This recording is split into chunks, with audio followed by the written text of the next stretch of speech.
everyone, 'tis I, the Witch of Paint, back again this week with a somewhat different painting. I have been wanting to draw a character of mine for quite some time now, but on the day of me actually getting around to painting her on paper, I wasn't in a great emotional headspace. Hence, this will end up looking more like she's been absolutely traumatized, which technically is the case, considering she's, a D&D character and there's been some stuff going on in the campaign, but I swear she wasn't this traumatized when we started out. And also she seems to be a bit sad, which is probably because I was a bit sad. Well, not sad, but emotionally completely down, if you know what I mean. Her name is Falin Kudazira. She's a changeling artist cleric who now owns an orange cat called Felix, which is why she's holding a cat. She prefers to appear as a red-haired human with green eyes and also freckles. And so far, she has not told anyone in her party about her being a changeling. Everyone just thinks she's human, which is kind of funny, but also, I don't know how much longer she's going to keep this up, but so far, she's doing pretty good with just pretending to be human. Anyways, because I wasn't doing so emotionally well, I decided that Falin would be hugging Felix tightly, maybe crying his fur, though that wouldn't be visible for the viewer because the cat is being used to hide her face quite effectively. I sketched the whole body out in the middle-ish of the paper. I say ish because it looked way more centered to me when I started out, and actually she's a bit off-center, but who cares? I struggled a little with the pose and eventually decided that enough was enough. I was going to just cover most of her arms and body with her orange hair. Even though I think originally I did not want it to be that long. It was supposed to be going just past the shoulder, but now it's just waist long, which is fine because changelings are, capable of changing their hair length. So it doesn't really matter how long I draw her hair because changeling. Besides, she does prefer her hair to be long and red. I will later on decide to give her that very pale changeling skin, just to hint at what she actually is, but in truth, her family is, in general, very big on fitting in with the crowd and staying out of trouble as much as you can, which, as I've said before, the first one she's managed until now, and is going to keep that up, while with the latter, well, there's plenty of trouble awaiting you when you decide to become an adventurer and travel the world with your party. I guess that's why she now has a therapy cat to snuggle with, because sometimes you just need something to snuggle. And I wish I had a cat to snuggle sometimes when I'm feeling as bad as I was the day that I was painting this. But it really wasn't the worst I would feel that week. But let's not get hung up on that. The line art went down rather easily. I wasn't trying to get every line completely smooth, which would have possibly required me to just be a little slower with it.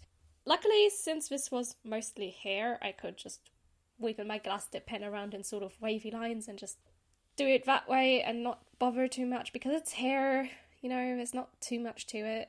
Plus, it was a bit fun. If I had been feeling okay, that would have been very fun at least. Also, I'm still trying to figure out a good way to draw braids. It's really difficult for me sometimes, especially when I'm trying to convey the idea that the braid is going around the head in a ref. Very difficult. Braids break my brain. Just needed to complain about that for a second because it's just, I don't know. The shapes of braids are just a bit weird to me, even though I braid my hair on a regular basis, so I see braids a lot, but I just don't know how to draw them. Or at least I have an idea of how to draw them, but I just can't get my head around drawing them the way that they are supposed to be drawn. Does that make sense? Anyway, once all of that inking is down, I decided it was time to tape off my paper. I don't know why I didn't do it from the start. I guess I just wanted to just sketch my sketch and ink it and then see, how much space do I want to have around her and all that stuff that you kind of... Usually I do those at the start, I just tape it off a little bit thinly, I guess, usually. This time around, though, I decided to use my very thick masking tape and just tape it around the edges.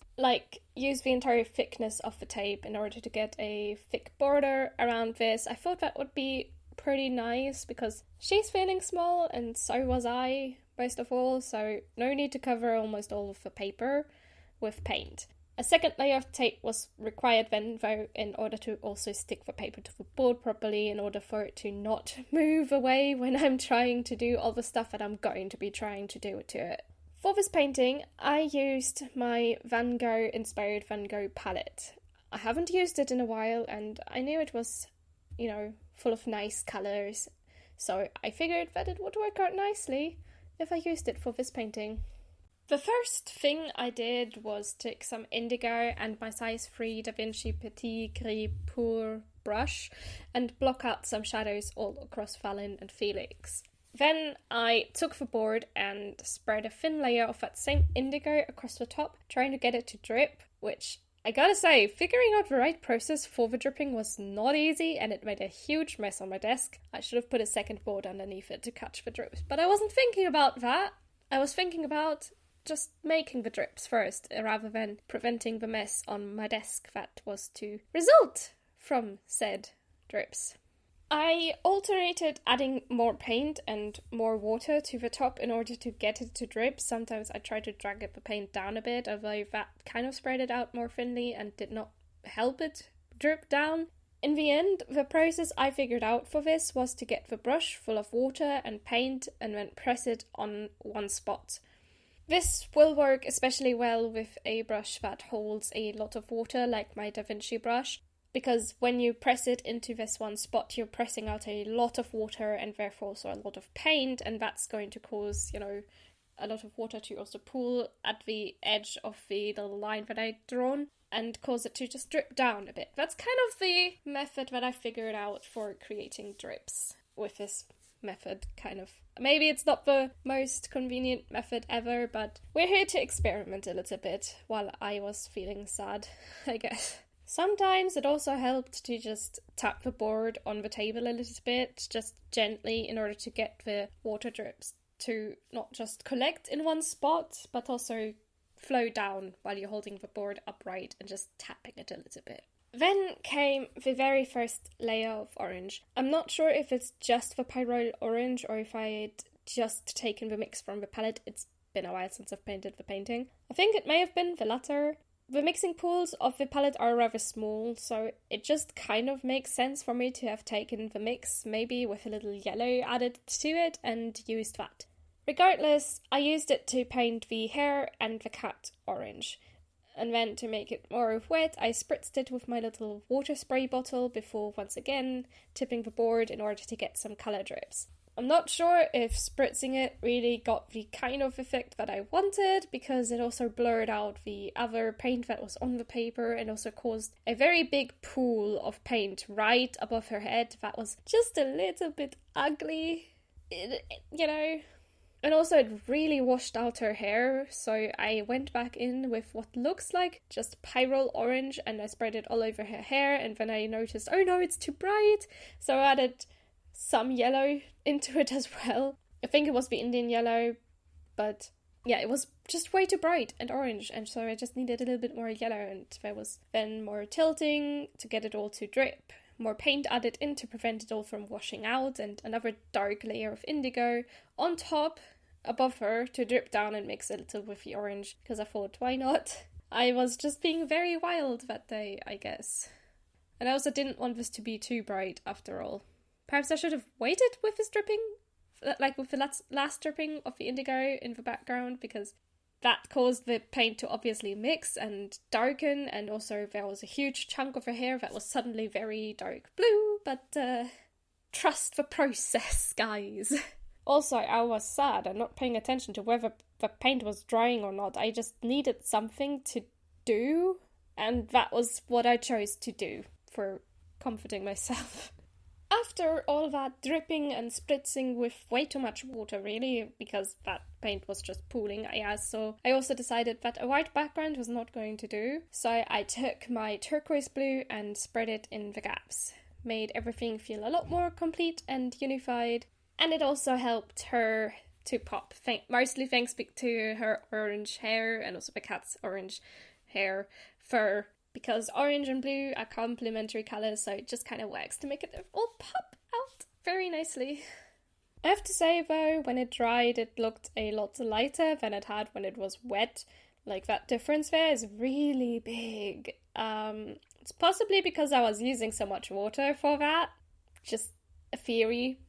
Well, in the end, I had to dab off some of the top with a paper towel because it was just not drying fast enough, and also there was a bit of an ugly orange in there and I didn't like that. So I just had to go a bit, you know. And then, once again, I covered her hair and the cat in Indian yellow, and this time around I was being more careful with my drips and tried to maintain as much colour on my main subject as I possibly could, while also keeping my desk as clean as I could. Which is not a lot, because I always manage to make my desk dirty with paint.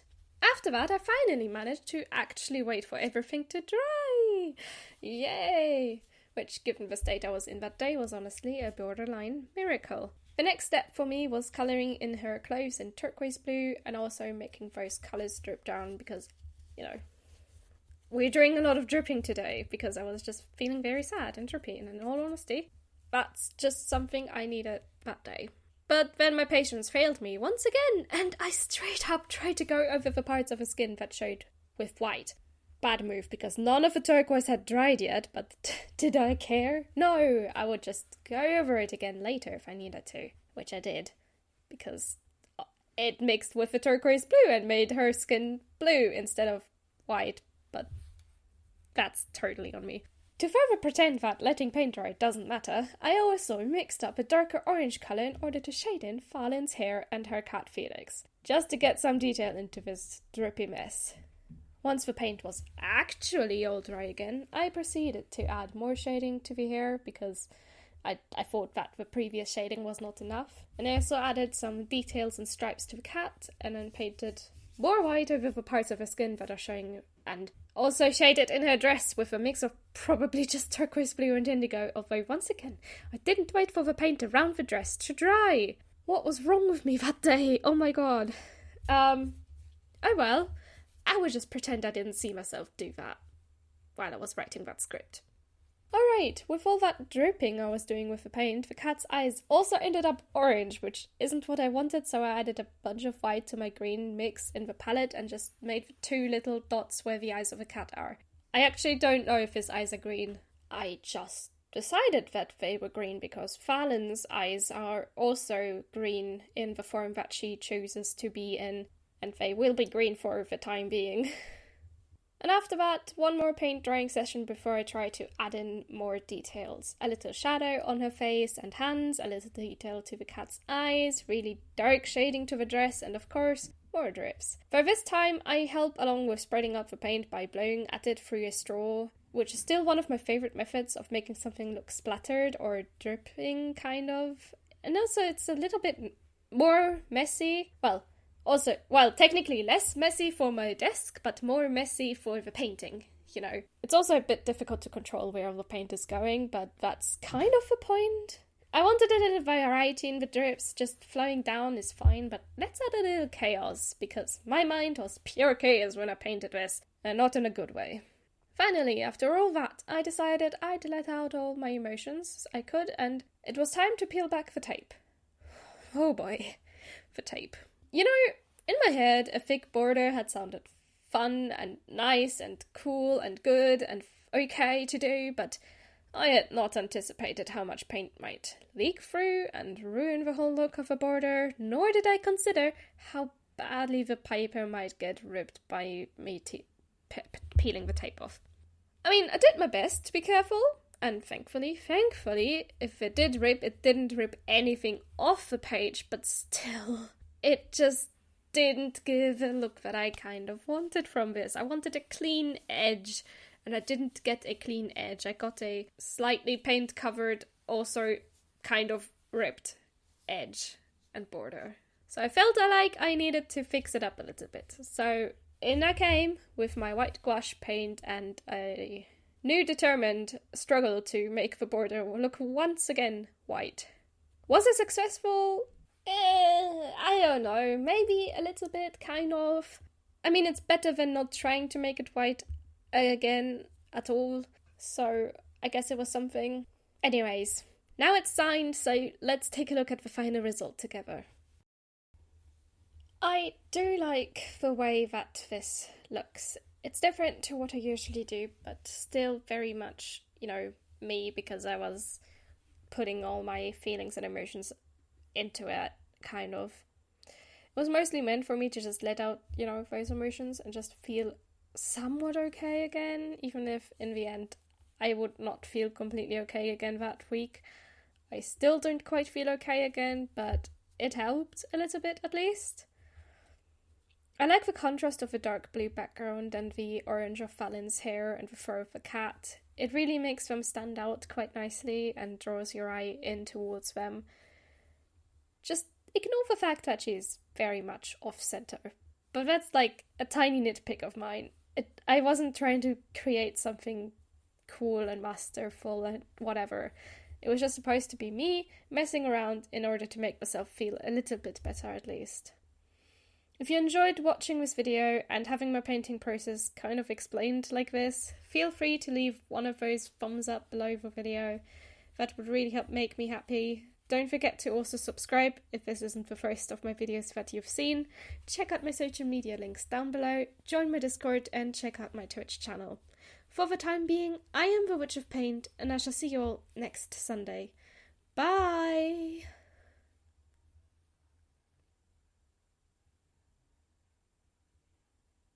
Well, look who's made it to the end of the video. Well done to you. As per usual, here are some lovely, lovely outtakes for you to enjoy.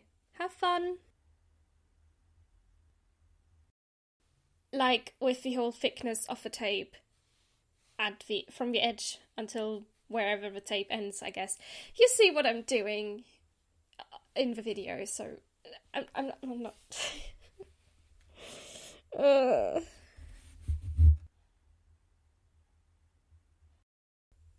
The first thing I did was take some indigo and my size 3 Da Vinci Petit Gris Pur brush.